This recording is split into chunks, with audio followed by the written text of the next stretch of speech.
Day 3 के बाद हमें ये लग रहा था कि डे 4 पर ज़्यादा क्लैरिटी होगी कि आखिर ये मुकाबला किस तरफ जा रहा है, और वो क्लैरिटी अब हमारे पास है। एक दिन 90 ओवर 350 रन 10 विकेटें हाथ में, थोड़ा सा मौसम की मार, थोड़ी सी पिच खराब, बुमराह बनाम इंग्लैंड।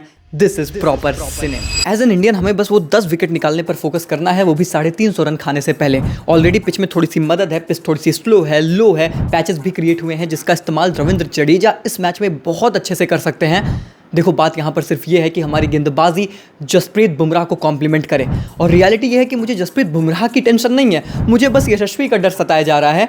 भाई मेरे कैच मत ड्रॉप करना, बस ये मैच हमारा हो सकता है। कोई फर्क नहीं पड़ता कि अब तक 4 दिन में क्या हुआ है, अगर इस 5वें दिन हमारे फील्डिंग एफर्ट्स और हमारे दूसरे गेंदबाजों ने जसप्रीत बुमराह को कॉम्प्लीमेंट कर दिया तो इस पहले मैच को हम लिटरली जीत सकते हैं। और वो जीत हम इसी ले सकते हैं क्योंकि डे 4 पर हमारे 2 बल्लेबाज ऋषभ पंत और केएल राहुल ने कमाल की पारी खेली। डे 4 के शुरू होते ही शुभमन गिल की विकेट गिरने के बाद हमें यह समझ में आया कि थोड़ा सा हमें संभलना पड़ेगा, क्योंकि अगर 2 से 3 विकेट यहाँ पर और गिरी तो फिर हम तो ऑल आउट हैं, क्योंकि टेल के नाम पे तो हमारे पास घुइयां हैं। और इसीलिए केएल राहुल और ऋषभ पंत ने एक बहुत ही संभली हुई पारी खेली, और पहले सत्र में हमें ऐसा लगा कि actually team India is going for the draw, क्योंकि इस पूरे टेस्ट मैच की सबसे स्लोएस्ट पहला सेशन बीता था डे 4 का। पर उसके बाद आता है कहानी में ट्विस्ट, क्योंकि दूसरे सत्र में हमें समझ में आया कि ये भारतीय टीम भी अलग है, ये टीम ड्रॉ की तरफ नहीं जाती, ये टीम जीत की तरफ ही जाएगी, या तो विन है या तो लन है। और दूसरे सत्र में हमारे दोनों बल्लेबाज इसी टेम्पलेट के साथ खेले, खासतौर पर ऋषभ पंत। पहली इनिंग में ऑलरेडी शतक जड़कर आ रहे थे, और भाई दूसरी इनिंग में बंदे ने बैक टू बैक शतक जड़ दिया, यानी कि पहले ऐसे भारतीय खिलाड़ी बने जो इंग्लैंड की सरजमी पर एक ही मैच में 2 शतक लगा दिए हैं। इनफैक्ट 2 ही नहीं, ऋषभ पंत के लास्ट 3 पारियों में 3 शतक है, 1 आईपीएल और 2 ये दोनों टेस्ट मैच की दोनों पारियां। भाई मुझे नहीं पता कि लिमिटेड ओवर क्रिकेट में इस बंदे को क्या हो जाता है, पर टेस्ट क्रिकेट में ये बंदा जो करता है ना वो नेक्स्ट लेवल है। मतलब इतनी कम एज है, अभी इतना करियर बाकी है, लेकिन शायद ऑलरेडी इस बंदे ने अपने आप को स्टैब्लिश कर दिया है as the best test wicket keeper batsman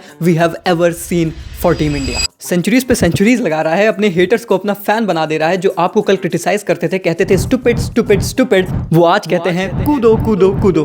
देखा था ना आपने सुनील गावस्कर सर कैसे उनके शतक को सेलिब्रेट करते हुए बाहर आते हैं और कहते हैं कि भाई मारना, गुलाटी मारना, क्योंकि आप ये डिजर्व करते हो, ये सेलिब्रेशन डिजर्व करते हो। जिस तरीके से ऋषभ पंत ने खेला है, ही हैज एक्चुअली प्रूव्ड कि भाई टेस्ट में ना ये बंदा सच में बेस्ट है। सुनील गावस्कर टू ऋषभ पंत, मैं तो तुझे स्टूपिड समझता था, तू तो सेंसिबल निकला रे। ये सब देखकर गोयनका साहब बीसीसीआई दफ्तर पहुंच गए हैं, कह रहे हैं भैया अगले साल से आईपीएल टेस्ट फॉर्मेट में होगा तभी लखनऊ खेलेगी। हमारे ऋषभ भाई भले सेंसिबल हो, पर मुझे ऐसा लगता है कि कुछ ऐसे हेटर्स जरूर हैं हमारी क्रिकेट कम्युनिटी में जो कि पूरी तरीके से स्टूपिड ही हैं।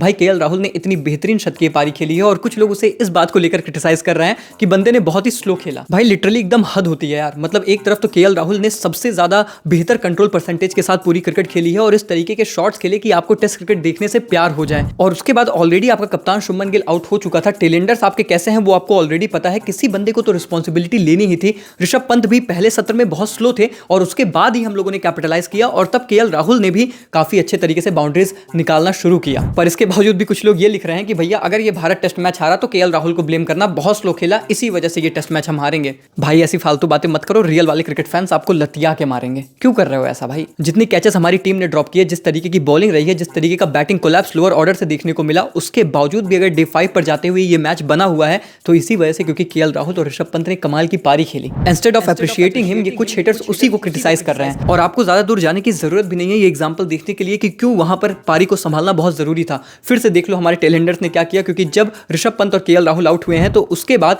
लास्ट 6 विकेटें मात्र 31 रन पर इंडिया ने गंवाई हैं। पहली इनिंग में हमने 41 रन पर 7 विकेट गंवाई थी, इस इनिंग में 6 विकेट 31 रन पर गंवाई है। तो इसी से आपको समझ जाना चाहिए कि आखिर उन बल्लेबाजों का वहां पर खड़े रहना कितना ज्यादा जरूरी था इस मैच को बचाने के लिए भी। भाई वो मैच जो कि हमारे कंट्रोल से भी ज्यादा कंट्रोल में था, उसको एक बार फिर से हमारे टेलेंडर्स ने थोड़ा सा खराब कर दिया। लिटरली भाई 4 रन जोड़े हैं लास्ट के 4 बल्लेबाजों ने, जिसमें से कंट्रीब्यूशन सबसे ज्यादा लॉर्ड शार्दुल ठाकुर का है।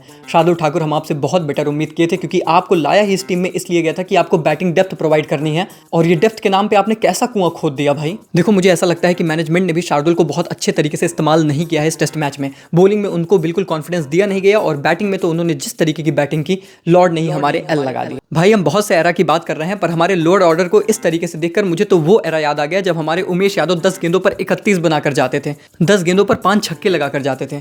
लौट आओ उमेश भाई, अब मजाक नहीं रहा। इनफैक्ट इन सब के बावजूद भी हमने इंग्लैंड को 371 रन का एक बड़ा टारगेट दिया और मेरे लिए मैनेजमेंट की सोच बहुत ज़्यादा वहां पर दिखी जब आधे घंटे के लिए हमने इंग्लैंड को बैटिंग करने बुलाया। हम विकेट नहीं ले पाए पर वो हमारी सोच दिखाती है कि हम यहाँ पर जीत के लिए जा रहे थे और अगर अर्ली ऑन वहां से 1 से 2 विकेटें निकल जाती ये पूरा मैच हमारे हाथ में आ जाता। हालांकि ऐसा हुआ नहीं है और अब डे 5 पूरी तरीके से सिनेमैटिक लोड कर रहा है क्योंकि इंग्लैंड की तरफ से क्लियरली ये मैसेज आया है कि हमने तो ड्रेसिंग रूम में डिस्कस भी नहीं किया है कि आखिर ड्रॉ जैसा क्या होता है। हमारे लिए या तो विन है या तो लन है और वो बात स्टोक्स की कैप्टनसी में बहुत ही क्लियर है क्योंकि आंकड़े ये कहते हैं कि स्टोक्स ने 36 टेस्ट मैचेस में इंग्लैंड की कप्तानी की है और सिर्फ एक मुकाबला आज तक ड्रॉ रहा और वो भी इसलिए क्योंकि उसमें मौसम मेहरबान था।